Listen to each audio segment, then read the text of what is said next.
We are here with our second part of C.S. Lewis's The Great Divorce.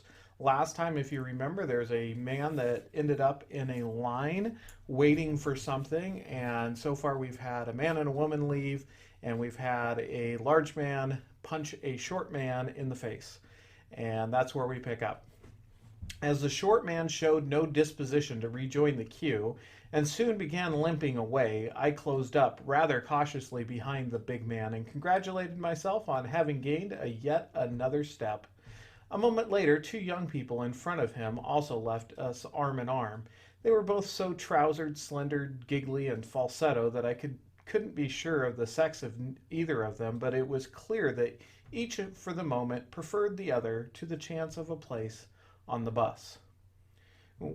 "We shall never all get in," said a female voice with a whine in it from some 4 places ahead of me. "Change places with you for 5 bob, lady," said someone else.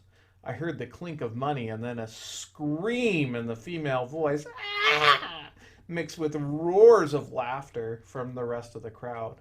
The cheated woman leaped out of her place to fly at the man who had bilked her, but the others immediately closed up and flung her out. So, what with one thing and another, the queue had reduced itself to manageable proportions long before the bus appeared. It was a wonderful vehicle, blazing with golden light. The driver himself seemed full of light, and he used only one hand to drive with.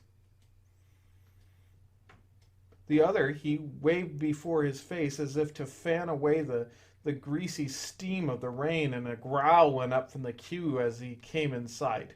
"Looks as if he has a good time of it, eh? Pleased with himself, I bet." "My dear, why can't he behave naturally?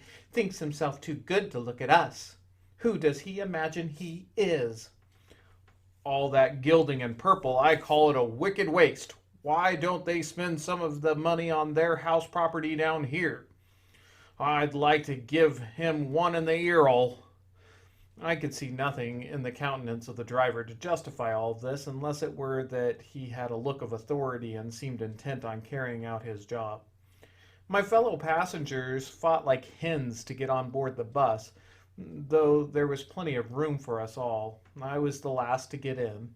The bus was only half full, and I selected a seat at the back, well away from the others. But a tussle-haired youth at once came and sat beside me. As he did, we moved off. "I thought you wouldn't mind me tacking on to you," he said, "for I have noticed that you feel just as I do about the present company. Why on earth they insist on coming, I can't imagine. They won't like it at all when we get there, and they'd really be much more comfortable at home. It's different for you and me." "Do they like this place?" I asked. "As much as they'd like anything," he answered. "They've got cinemas and fish and chip shops and advertisements and all sorts of things they want. The appalling lack of any intellectual life doesn't worry them. I realized as soon as I got here that there'd been some mistake. I ought to have taken the first bus, but I fooled about trying to wake people up here. I found a few fellers I'd known before and tried to form a little circle, but they all seemed to have sunk to the level of their surroundings.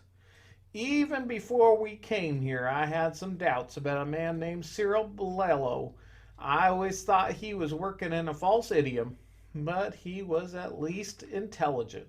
One could get some criticism worth hearing from him, even if he was a failure on the creative side. But now he seems to have nothing left but his self-conceit. The last time I tried to read him some of my own stuff. But wait a minute, I'd just like you to look at it." Realizing with a shudder that what he was producing from his pocket was a thick wad of typewritten paper, I muttered something about not having my spectacles, and then exclaimed, "Hello, we've left the ground." It was true. Several hundred feet below us, already half hidden in the rain and mist, the wet roofs of the town appeared, spreading without a break as far as the eye could reach. And that's the end of chapter 1.